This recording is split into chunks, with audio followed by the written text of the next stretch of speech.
Oh yeah, my name's Anthony David Vernon. I am a master's level philosophy student at the University of New Mexico, and I'm also a regularly published literary author. Thank you.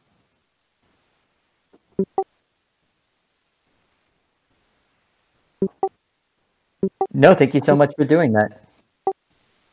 That is indeed the work.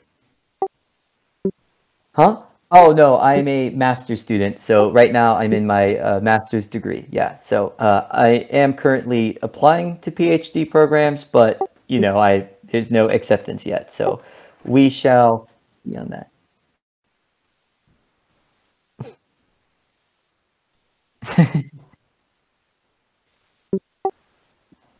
Thank you.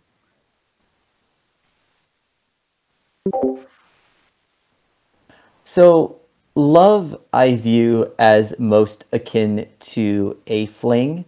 And I don't see a fling as just like a one-off or one night stand, but I see a fling almost as a stint with another person. So that if we're using its closest synonym, I apologize for the call.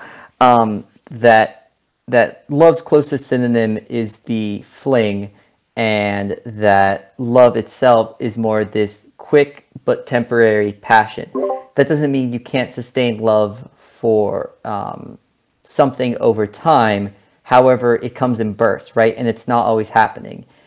And love is not even a blind passion. It's not like a passion for anything and everything. Love is this fleeting, rapid passion for otherness.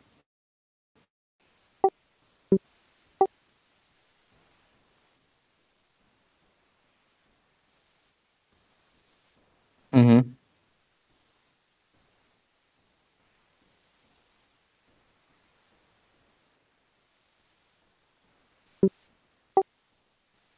Well, I think in terms of I'm not sure if love is or is not a choice necessarily, but I think to act out love, right, to act upon that love is right. Like I guess another metaphor would be so when you look out a window and you see a beautiful view and you love that view. Did you choose to love that view? Tough to say, but what you can definitely choose to do in love is to try to sustain that passion for it, right? Because I think what happens is that the initial passion of love comes at you, and to truly continue loving, right? That love itself is this single instantaneous verb, right? Because love is used as a verb, right? So it's a hits you, and then the continuation of love, however, is a ability to sustain that passion, and that's the choice in love.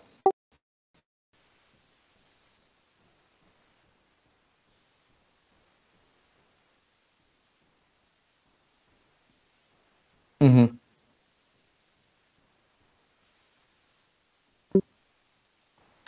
So one of the things that I think about love is that even when you're like love has to be active, right? So and as you say, it's a choice, but it has to be an active choice. It has to be an ongoing choice, and it's not necessarily that love ends maliciously. In most cases, it doesn't. It just you have to eat a sandwich. You're gonna take a shower.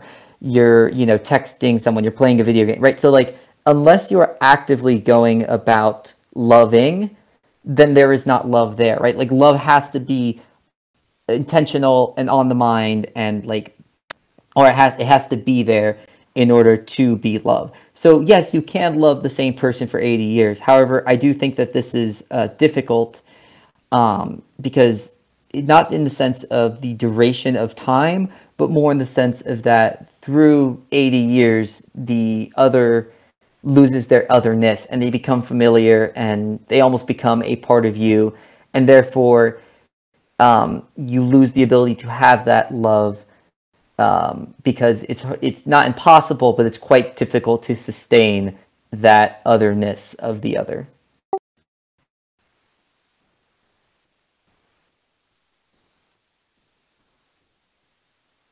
Of course.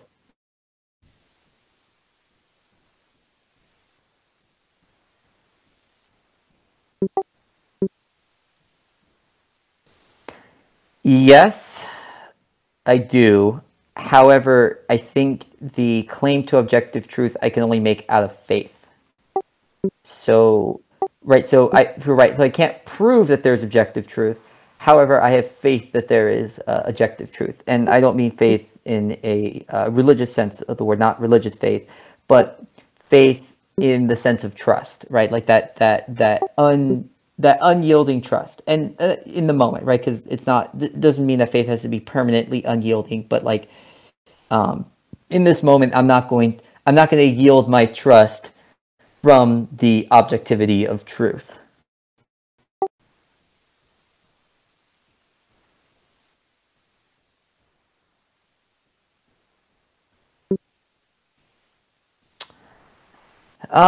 Well, it just depends on what the truth of the matter is, right? So if we're talking about gravitation or the shape of the Earth, no, that's not a truth that is based upon agreement, right? You can't agree your way into the Earth being a dodecagon.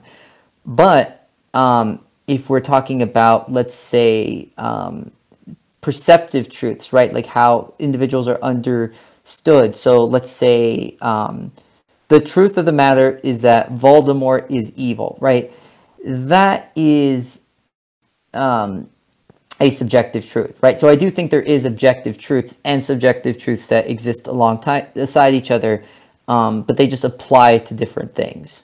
So the subjective truth of the matter is truths that are truths only linguistically and agreed upon. I would argue that anything that is a subjective truth is more of a matter of knowledge, and I mean, while objective truths are also a matter of knowledge, but the subjective truths are merely matters of knowledge and are not like the exact parameters of reality. Because I think when I think of truth, I think of the utterly irrefutable and indispensable thing that cannot be otherwise in reality, right? And that seems to be the case. But so that any matters of subjective truth or truth upon agreement, of course, exist as a phenomenon because we talk about them, we use the terminology, we use the language, so they exist in that sense. But subjective truths don't exist in the sense of that they alter the frameworks of reality otherwise. Like ultimately, the truth of Voldemort's reality is subjective because it's like, you know, my truth. It becomes a my truth matter whether he's good or bad, because what outright truth measure is there to prove Voldemort's badness? I mean, we're also talking about fictional characters, so that just adds to the muddy waters of that too.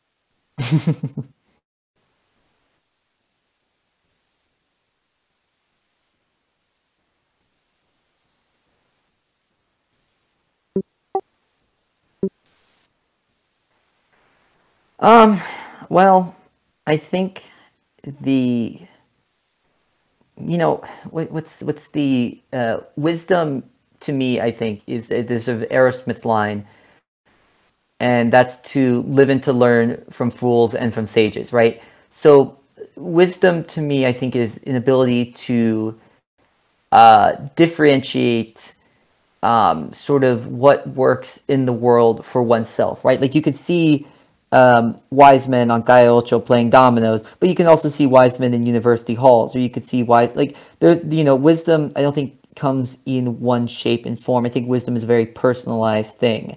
So when the Taoists talk about wisdom, which I think they do have a lot of wisdom, but you know, the idea of for the Taoists to keep away from knowledge and to live simply, like, yeah, those may be wise tenets to them, but I don't think um,